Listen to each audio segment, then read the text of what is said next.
الحمد للہ وکفا والسلام علی عباده الذین اصطفى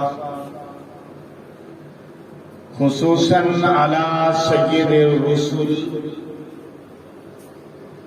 وخاتم الانبیاء اما بعد فاعوذ باللہ من الشیطان الرجیم بسم اللہ الرحمن الرحیم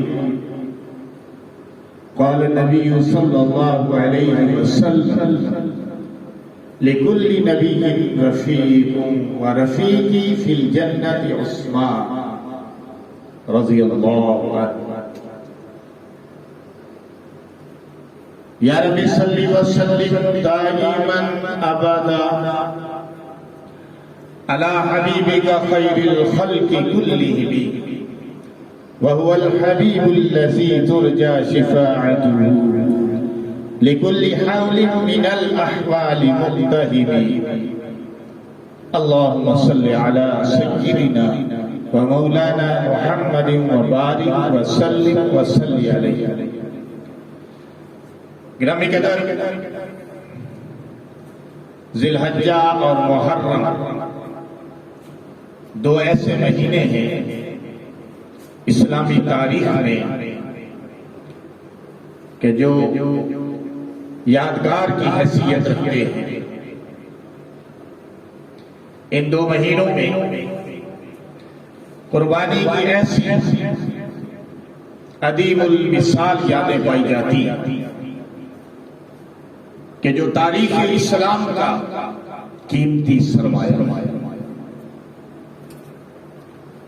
اقبال نے اپنے رنگ میں کہا تھا غریب و سادہ و رنگین ہے داستان حرم. غریب و سادہ و رنگین ہے داستان حرم. نہایت اس کی حسین ہے اور ابتدا ہے اسماعیل. گرامی قدر اسلامی تاریخ میں جس طرح سیدنا حسین ابن علی اور سیدنا اسماعیل علیہ السلام کی قربانی ایک بے مثال لازوال ناقابل فراموش داستان ہے، اسی طرح ذی الحجہ کے مہینے میں داماد رسول وفا و حیا کے بادشاہ ذوالنورین ذی الہجرتین حافظ قرآن ناشر قرآن سیدنا عثمان رضی اللہ عنہ کی بے مثال اور مظلومانہ شہادت بھی ایک نادر اور عجیب واقعہ، نادر اور عجیب شہادت ہے. یوں تو ہر شہید ہی اعلیٰ، یوں تو ہر شہید ہی شان والا، اور یوں تو ہر شہید پر ظلم و ستم کے پہاڑ توڑے گئے ہیں، اور ہر شہید نے خون میں لت پت ہو کر اپنی زندگی کو اپنی موت زندہ و جاوید بنا دیا. مگر سید الشہداء حضرت سیدنا امیر حمزہ رضی اللہ عنہ اور سیدنا عثمان رضی اللہ عنہ کی شہادت ایک نادر اور خاص رنگ لیے ہوئے. اس لیے گرامی قدر آج کی مجلس میں آپ حضرات کے سامنے سیدنا حضرت عثمان رضی اللہ تعالیٰ عنہ کی مظلومانہ شہادت کے، سیدنا عثمان رضی اللہ تعالیٰ عنہ کی مظلومانہ شہادت کے ان منتخب واقعات کا تذکرہ کروں جو آپ کی حیات طیبہ کے انوکھے اور مظلومانہ شہادت کے عجیب و غریب نظائر سامنے آئے. تمہیدی طور پر چند کلمات ادا کرتا ہوں، پھر واقعہ شہادت کی طرف چلتے ہیں. جب باغیوں نے مدینہ منورہ میں اپنی چھاونی قائم کر لی اور ہر قیمت پر سیدنا عثمان رضی اللہ تعالیٰ عنہ کو شہید کرنے کا فیصلہ کر لیا تو انہوں نے حضرت عثمان غنی رضی اللہ تعالیٰ عنہ پر مظالم کا آغاز کیا تو اس وقت کیا جب آپ جمعۃ المبارک کا خطبہ دے رہے تھے۔ سیدنا عثمان خطبہ کے لیے کھڑے ہوئے، ایک باغی کھڑا ہو گیا، آپ کی شان میں گستاخی کرتے ہوئے آپ کو ٹوک دیا اور بلند آواز سے کہا اے عثمان آپ خطبہ نہیں دے سکتے۔ اس طرح مسجد نبوی کے چاروں کونوں سے باغیوں کی آوازیں بلند ہونا شروع ہو گئی۔ آپ منبر سے نیچے تشریف لائے اور جمعہ کا خطبہ نیچے تشریف لائے اور جمعہ خطبہ آپ نہ دے سکے۔ باغیوں نے چاروں طرف سے یہ آواز بلند کی کہ آپ جمعے کا خطبہ نہ دیں اور نیچے آ جائیں، آپ کو قطعاً اجازت نہیں ہے کہ آپ خطبہ دیں۔ اس شور اور ہنگامے میں ایک باغی آگے بڑھتا ہے اور عثمان غنی رضی اللہ تعالیٰ عنہ سے آپ کے ہاتھ سے عصا مبارک کو چھین لیتا ہے۔ اور یہ عصا کون سا عصا ہے جس کو سرکار دو عالم صلی اللہ علیہ وسلم نے استعمال کیا؟ یہ عصا کون سا عصا ہے جس کو ابو بکر صدیق نے استعمال کیا؟ یہ عصا کون سا عصا ہے جس کو امیر المومنین حضرت عمر فاروق رضی اللہ تعالیٰ عنہ نے استعمال کیا؟ یہ رسول اللہ کی یادگار تھی، یہ اصحاب رسول اللہ کی یادگار تھی جو حضرت صدیق اکبر رضی اللہ تعالیٰ عنہ، حضرت عمر فاروق رضی اللہ تعالیٰ عنہ بھی خطبہ میں استعمال کیا کرتے تھے۔ ایک عصا کلیم ہے اور ایک عصا حبیب ہے۔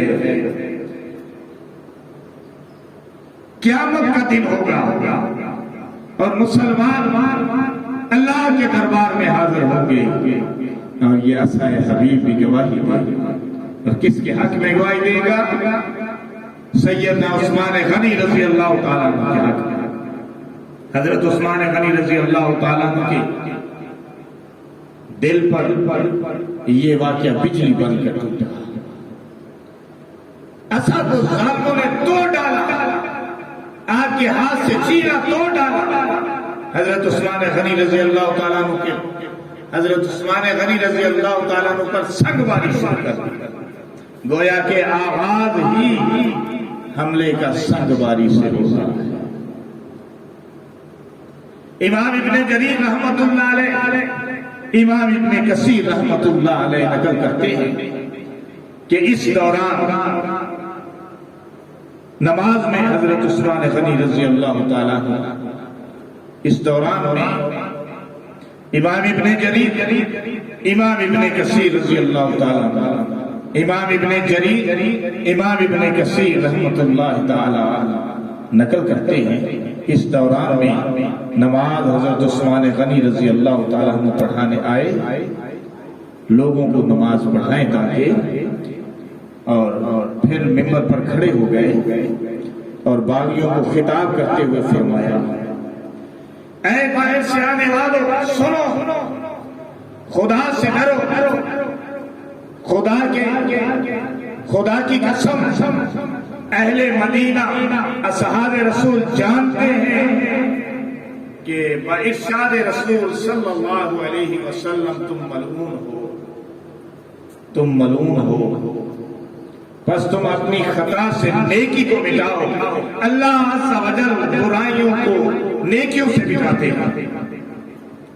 حضرت محمد بن مسلمہ کھڑے ہوئے اور فرمایا میں اس بات کی گواہی دیتا ہوں، یعنی یہ ارشاد میں نے رسول اللہ صلی اللہ علیہ وسلم سے سنا ہے کہ تم ملعون ہو۔ کس کو کہا؟ باغی۔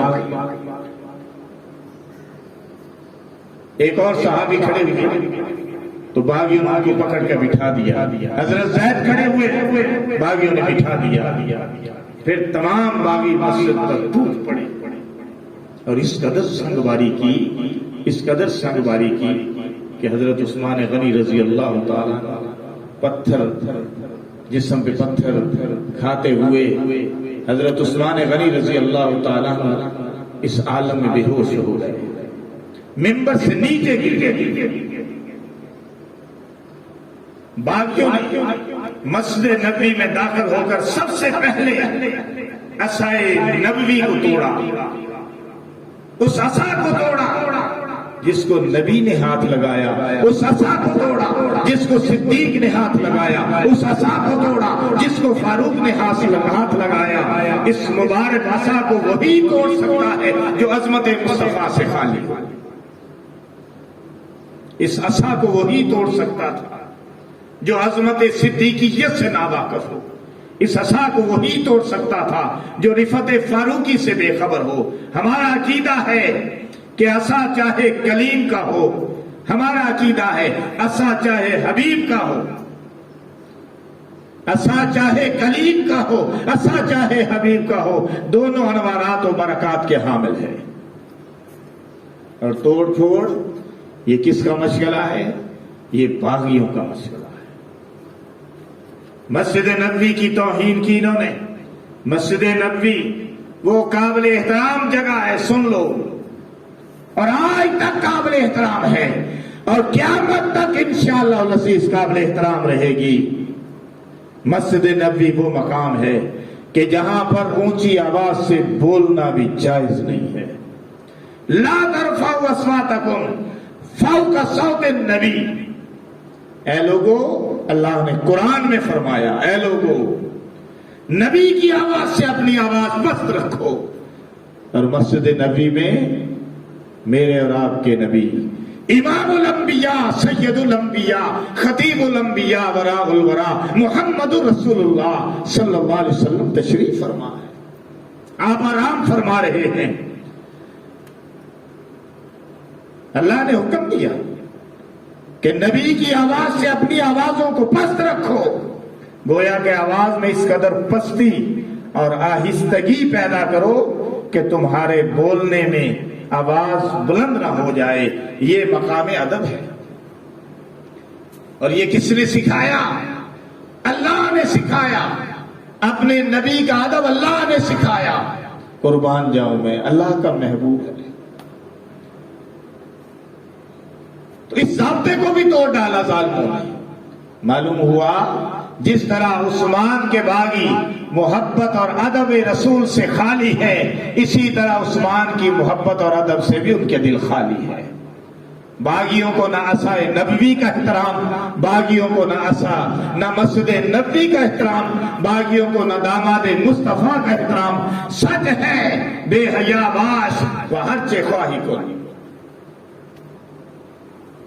پنجابی میں کہتے ہیں لالی لوئی تے کی کرے سی ہوئی۔ حضرت عثمان غنی رضی اللہ تعالیٰ عنہ کو غشی کے عالم میں قصر خلافت میں پہنچا دیا گیا۔ آپ جب ہوش میں آئے تو پتہ ہے سب سے پہلے سوال کیا کیا؟ فرمایا اہل مدینہ کو تو کوئی تکلیف نہیں پہنچی۔ اللہ اکبر، کیا فرماتے ہیں؟ اہل مدینہ کو تو کوئی تکلیف نہیں پہنچی۔ اللہ اللہ، مدینہ اور اہل مدینہ کی آپ کو کس قدر فکر ہے؟ اپنی جان، اپنے زخموں کی فکر نہیں، فکر ہے تو اہل مدینہ کی ہے، فکر ہے تو دیار رسول کے مکینوں کی ہے۔ ابھی آپ قصر خلافت میں زخمی حالت میں تھے کہ مدینہ کی گلیوں میں باغیوں کی آواز گونجتی ہے، خبردار! آج کے بعد عثمان مسجد نبوی میں نہ تو جماعت کرا سکتے ہیں اور نہ ہی جمعہ پڑھا سکتے ہیں۔ اب مسجد نبوی میں خطبہ تو کیا، آپ نماز بھی نہیں پڑھا سکتے، روک دیا باغیوں۔ گرامی قدر، اس سے بڑھ کر اور ظلم کیا ہوگا کہ جس مسجد نبوی کو ہزاروں اشرفیاں خرچ کر کے اور جس کی تعمیر میں مال خرچ کر کے، جان خرچ کر کے، تعمیر میں حصہ بھی لیا، مال بھی دیا، عثمان غنی رضی اللہ تعالیٰ عنہ نے وقف کیا تھا، آج باغیوں نے اس مسجد میں عثمان غنی کو خطبہ سے بھی روک دیا اور نماز پڑھانے سے بھی روک دیا۔ انا للہ و انا الیہ راجعون۔ اس موقع پر میں یہ کہنا چاہتا ہوں کہ دیکھو، اس بات سے، اس واقعہ سے یہ پتا چل رہا ہے کہ خلیفۃ المسلمین ہی امام ہوا کرتا تھا، خلیفۃ المسلمین ہی خطیب ہوا کرتا تھا، اسلامی مملکت کا سربراہ خطیب بھی تھا، اسلامی مملکت کا خطاب امام المسلمین بھی تھا۔ بہرحال سامعین محترم، حضرت عثمان غنی رضی اللہ تعالیٰ عنہ پر جو سورج بھی طلوع ہوتا تھا پہلے کی نسبت زیادہ شدید ہوتا تھا۔ پہلے زخمی ہوئے، پھر خطبہ سے روک دیے گئے، پھر نماز پڑھانے سے روک دیے گئے، پھر معصور کر دیے گئے، گویا کہ باغیوں نے آپ کو گھر ہی میں نظر بند کر دیا۔ مختلف اصحاب نے مشورہ دیا کہ ہمیں باغیوں کے ساتھ لڑنے کی اجازت دی جائے تاکہ ہم ان کی اکڑی ہوئی گردنوں میں جو سریا ہے اس کو نکال سکیں، مگر عثمان غنی رضی اللہ تعالیٰ عنہ نے حیا وفا کے پیکر جو تھے، مدینے کا بھی حیا تھا، مدینے والے کا بھی حیا تھا، اجازت نہیں دیا۔ آپ نے فرمایا کہ میں مدینے میں خون ریزی نہیں چاہتا، میں اللہ کے رسول کو کیا جواب دوں گا۔ حضرت عثمان غنی نے اس بات کو تسلیم نہ کیا اور فرمایا نہ تو میں مدینے میں خون ریزی چاہتا ہوں اور نہ ہی مدینے کو چھوڑ سکتا ہوں۔ چنانچہ حضرت مغیرہ بن شعبہ رضی اللہ عنہ روایت فرماتے ہیں کہ وہ ایام محاصرہ میں حضرت عثمان غنی رضی اللہ تعالیٰ عنہ کے پاس گئے اور فرمایا آپ عوام کے امام ہیں اور اس مصیبت میں مبتلا ہیں، میں آپ کے سامنے 3 آپشن رکھتا ہوں، آپ ان میں سے کسی کو اختیار فرمائیں۔ نمبر 1، یا تو نکل کر محاصرہ والوں سے جنگ کریں، فَإِنَّ مَعَكَ عَدَدًا وَقُوَّةً وَأَنْتَ عَلَى الْحَقِّ، بلا شبہ آپ کے ساتھ لوگ ہیں، قوت ہے، آپ حق پر ہیں، باطل پر نہیں ہیں۔ یا جس دروازے پر محاصرین ہیں پیچھے عقب میں سے ایک دروازہ بنا دیتے ہیں، آپ عقب میں سے نکل جائیں، مکہ چلے جائیں، یا آپ شام تشریف لے جائیں، حضرت امیر معاویہ کے پاس چلے جائیں، وہ آپ کی فیور کریں گے، آپ کی حمایت کریں گے۔ اب حضرت عثمان غنی رضی اللہ تعالیٰ عنہ کا جواب بھی سن لیجیے۔ حضرت عثمان غنی رضی اللہ تعالیٰ عنہ نے مغیرہ بن شعبہ کی تمام تجاویز سن کر ارشاد فرمایا میں باہر نکل کر باغیوں سے جنگ نہیں کرنا چاہتا، کیونکہ میں رسول اللہ صلی اللہ علیہ وسلم کے شہر پاک میں خون ریزی نہیں چاہتا اور اس کا میں مرتکب نہیں ہونا چاہتا، ہر میں رسول کے احترام کو پامال نہیں کرنا چاہتا، میں مکے کی طرف نکل جاؤں یہ بھی نہیں ہو سکتا، کیونکہ میں نے رسول اللہ صلی اللہ علیہ وسلم سے سنا تھا کہ ایک قریشی مکہ میں ظلم کرے گا، اس پر آدھی دنیا کا عذاب ہوگا، میں ایسا بھی نہیں چاہتا، اور نہ ہی میں مدینہ کو چھوڑ کر شام یا کہیں اور چلا جاؤں، ایسا نہیں ہو سکتا، کیونکہ فلن افارق دار ہجرتی ومجاورت رسول صلی اللہ علیہ وسلم، میں اپنے دار ہجرت سے، مدینہ طیبہ سے، مدینہ الرسول سے اور آپ کے قرب سے، آپ کی ہمسائیگی سے دور نہیں جا سکتا، جوار رسول سے دوری برداشت نہیں کر سکتا۔ پھر امت رسول اللہ صلی اللہ علیہ وسلم کی، امت رسول صلی اللہ علیہ وسلم کی جو خیر خواہی ہے وہ میں کیسے چھوڑ دوں؟ میں خون ریزی کا دروازہ نہیں کھول سکتا، لہذا نہ میں شام جاؤں گا، نہ میں مکہ جاؤں گا، اور نہ میں اس بات کی اجازت چاہوں گا کہ مدینے میں جنگ ہو۔ سامعین محترم، میں عرض یہ کرنا چاہتا ہوں، اب واقعہ کو وائنڈ اپ کریں۔ امام مظلوم سیدنا عثمان رضی اللہ تعالیٰ عنہ پر باغیوں کے مظالم دن بدن بڑھتے چلے گئے۔ پہلے مسجد میں خطبہ دینے سے روکا، پھر مسجد میں نماز پڑھنے سے روکا، پھر آپ کے مقام کا محاصرہ کر لیا۔ اب مدینے کی گلیوں میں آواز بلند ہوتی ہے، سنیے ذرا، توجہ میری طرف رکھیے۔ اب مدینے کی گلیوں سے آواز بلند ہوتی ہے، عثمان پر آج کے دن سے کھانا پینا بھی بند ہے، خبردار کوئی شخص آج کے بعد عثمان کو روٹی کا ایک نوالا بھی نہ دے۔ استغفر اللہ، انا للہ و انا الیہ۔ یہ وقت بھی آنا تھا عثمان پہ کہ جو ذوالنورین ہے، نبی کے دو نور جس کے گھر میں تھے، صاحب حیا، صاحب وفا، ناصر القرآن، جامع القرآن عثمان، اس پہ بھی یہ وقت آ سکتا تھا۔ اللہ کی حکمتیں ہیں، اللہ کی حکمتیں۔ جس عثمان رضی اللہ تعالیٰ عنہ کے خزانوں سے غریب اور نادار پلا کرتے تھے، جس عثمان کے ہاتھوں سے ہزاروں اجڑے ہوئے گھرانے آباد ہوئے، جس عثمان غنی رضی اللہ تعالیٰ عنہ کے جو ہے وہ سخاوت سے ہزاروں گھروں میں چراغ جلتا تھا، وہ عثمان جس کے ہاتھوں سے علی کے گھر میں رونق آئی، آج وہی عثمان خود کھانے پینے سے محروم ہے۔ آج اسی عثمان پر پانی بند کر دیا گیا، اور کس کنویں کا پانی بند کیا کہ بئر نوما جس کو عثمان نے خرید کر مسلمانوں کے لیے وقف کیا تھا۔ تلک الایام نداولها بین الناس۔ اسی پر بس نہیں گرامی قدر، اسی پر بس نہیں، بلکہ باغیوں نے مدینہ کی گلیوں میں آواز بلند کی، خبردار، اعلان کیا، اناؤنسمنٹ کی، آج کے بعد کسی کو عثمان کے گھر پانی پہنچانے کی بھی اجازت نہیں۔ گویا کہ حضرت عثمان غنی رضی اللہ تعالیٰ عنہ پر کھانا بھی بند، پانی بھی بند۔ امام ابن جریر طبری فرماتے ہیں اپنی سند سے کہ محاصرین عوام اور حضرت عثمان کے درمیان حائل ہو گئے،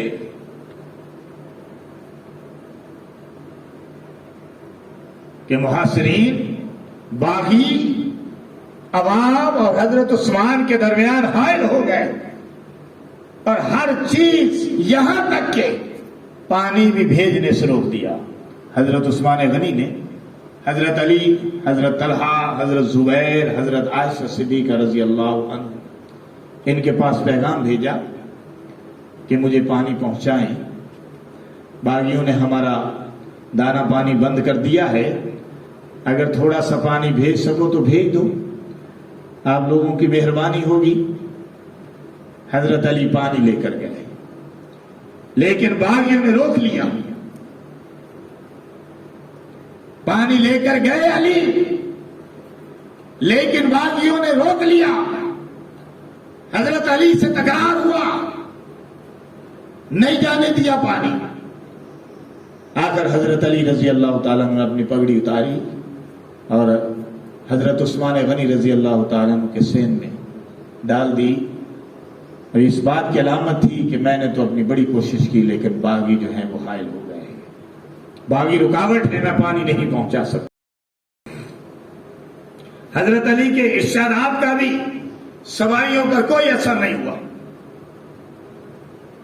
اور انہوں نے سختی سے علی کو پانی سے روک دیا۔ واہ عثمان تیری شان کے قربان، کربلا میں حسین پر پانی بند ہوا، ساقی عباس بنا، مدینے میں عثمان پر پانی بند ہوا، ساقی علی بنا، جس کو عباس پانی پلائے وہ بھی شان والا، جس کو علی پانی پہنچائے وہ بھی شان والا۔ حسین کا ساقی عباس ہے، عثمان کا ساقی علی ہے، سبحان اللہ۔ امت کا ساقی یا تو محمد مصطفیٰ ہے، محمد مصطفیٰ کا ساتھی ابو بکر صدیق ہے رضی اللہ تعالیٰ عنہ، کیونکہ رسول اللہ نے فرما دیا انت صاحبی علی الحوض، تو حوض پر جو ہے وہ میرا صاحب ہے، میرا ساتھی ہوگا، حوض کوثر پہ میرا ساتھی ہوگا۔